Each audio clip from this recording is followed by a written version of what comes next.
Alright, so day 4 of the video blog. Yesterday was actually the first day that I didn't reach my volume goals since starting out in this challenge. So normally I guess I could be upset about that, but rather than being upset, which I don't think does a whole lot of good, being in a negative mind frame, I'm kind of going to try and see it as a positive. I'm going to try and really kill it today and prove to myself that even if I have a day where I don't achieve what I want to achieve, I can use it as motivation to get back on track, and that all is not lost kind of thing. I think it's really important the way that you interpret stimulus, because stimulus itself is neither positive or negative really ever. Albert Einstein I think said there's nothing positive or nothing bad or good, but thinking makes it so. And for me, like, I can see this negative outcome from yesterday as kind of an opportunity to find a lesson in that, or better myself in the future. So it's really just kind of an experience, and it's pretty whatever. I can either make it a positive or a negative. That's really up to me.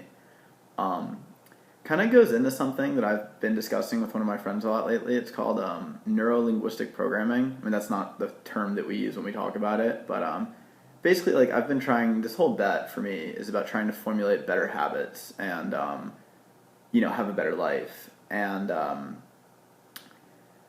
I guess what I'm trying to say is that we try to associate positive things with our actions, and it makes it easier to do them. Neuro means, like, to do with your body, and linguistic is language, and programming is your patterns. But it's not just the use of language; it's also behaviors. We're trying to change our pleasure and pain responses to the different things that we think and do, so that we can change our actions with less effort. For instance, this is a silly example, but say you eat McDonald's every day and you want to stop. Well, the reason you haven't stopped is because you associate more pleasure with biting into that cheeseburger than you associate pain with, eating in a way that you might, know is not good for you. So the way that you change that is not by wanting to eat McDonald's your whole life and just saying, no, I don't do that even though I really want to, and just being miserable all the time. And that just doesn't work. That's why diets don't work. That's why nothing like that works. You can't spend your whole life abstaining from things you really want to do. I mean, honestly, you shouldn't try. Like, why would you? Life's short, enjoy it. But if you can change what you like, then it becomes easy. If all you're doing is living kind of in correspondence with the way you want to live, like, that's a pleasure. That's not hard at all. People who know me know I eat, like, pretty healthy by compared to most people, especially compared to most poker players, I'd say. And it's really not hard for me at all. It would actually be hard for me not to, because I change my associations. Like, I associate good feelings with eating well because I feel well. My brain works well. I sleep better. I work out better. I play poker better. I just feel good. So it's really not hard for me at all.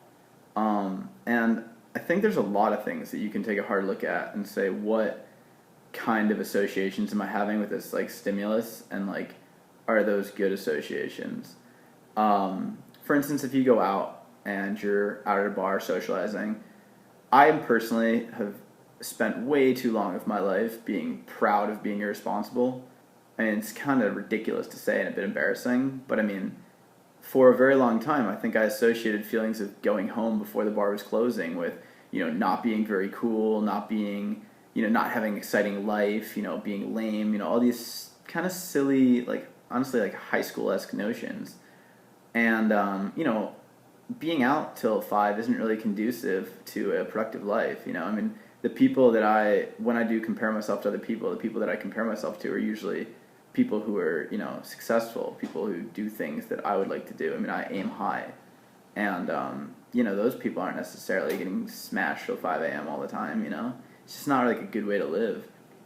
But to stop doing something like that, and to be more responsible and to be happy about it, I feel like you have to, I mean, I'm by no means an expert, but I'm getting better. And I feel like you have to associate good feelings with making good choices, which doesn't always come easy. For instance, deciding to go home at 3 after just a couple drinks instead of deciding to go home at 5, it takes a difference in association. You have to be happy about it, Like, you have to associate more pleasure with going home a bit early and waking up a bit early and getting back to work and doing, your routine and being successful at it than you associate with staying out and trying to have like the most fun possible. Because I don't know, I mean, trying to have fun is kind of like trying to be happy. Like, just stop and do it. You know, just be having fun. Don't try to have fun. You know, it's not that complicated, I guess. It's anything though, from eating healthy to, you know, being more social to making more responsible decisions. All of it is just, you know, changing your associations so that you associate more pleasure with the decisions you want to make than you do with the decisions you don't want to make. Because so long as you'd rather be making the decisions that you don't want to make from a pleasure pain perspective, it's causing you more joy to make these bad decisions. You're not going to change it. You can abstain for a while, but you're going to crack because you don't really see the value. You haven't really proved it to yourself. A really simple example is like bad beats in poker for you poker players out there. Like, if you associate, you know, it's very common to associate happiness with winning and unhappiness with losing, and to an extent that's healthy. If you don't care at all when you lose, you probably wouldn't be very motivated to improve your game. But you could, if you were having tilt control issues, I imagine you could associate positive feelings with not reacting emotionally and being reactive at all to a negative outcome at the table. Say you get it in good and you lose, some player repeatedly sucks out on you or whatever, and you don't get upset by that. And instead of feeling unhappy that you happen to lose 5-6 pots in a row or whatever the case may be, you actually feel good because you're like, hey, I lost this many pots and you know, it didn't affect me. It's almost like you don't look forward to losing, obviously, but it's still an opportunity for growth. Like, we all want to win, and we look forward to winning because, you know, that's what we're here for.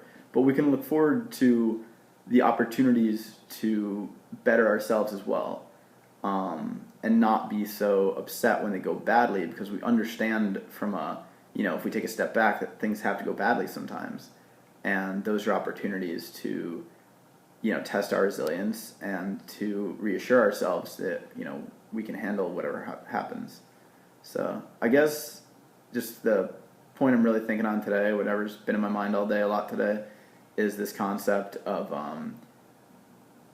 changing the responses to different actions. If you really want to make a lifestyle change, you got to feel good about it. It's got to be something that you are happy with. It can't be something you agree to do. You know, if every day I sit here and play poker, but I'm in a state of passive resistance, I'm hating every moment of it, this just isn't going to work. And even if it did work, it wouldn't be worth it. I really feel that I have to associate good feelings with getting out of bed and doing what I said I was going to do. You know, being a person of my word, sticking to what I set out to do, those are things that make me feel good. And they should make anyone feel good. So this bet becomes a joy for me to complete because I'm doing the things I set out to do. I'm showing myself that, you know, I can do what I put my mind to. So it's like a very positive momentum building thing. Whereas if I still am sitting here thinking about what else I could be doing with my time, how it's a nice day outside and I could be outside, you know, this, that, and the other, I'm just making it harder for myself. And I don't want to do that. So I encourage you guys to, think about things in your life you'd want to change, and then think about how perhaps you can associate different, feelings of pleasure, different feelings of pain with different actions or different self-talk, because it really does help. It's helped me in a lot of ways, and I really don't see a way to make certain changes in your life if you don't do that. It seems almost impossible. I mean, that's why, like I said before, things like diets and stuff like that, so long as the entire time you're doing it, you hate it, I mean, what's the point? You're not going to do that your whole life. No one's going to do anything they hate their whole life, and if they are, they should stop, because it's not a good idea. So anyway, that's my thoughts for today. Went a little long. It seems to be going that way. I guess I like to talk. I don't know. I hope it was worth your time. Have a good one.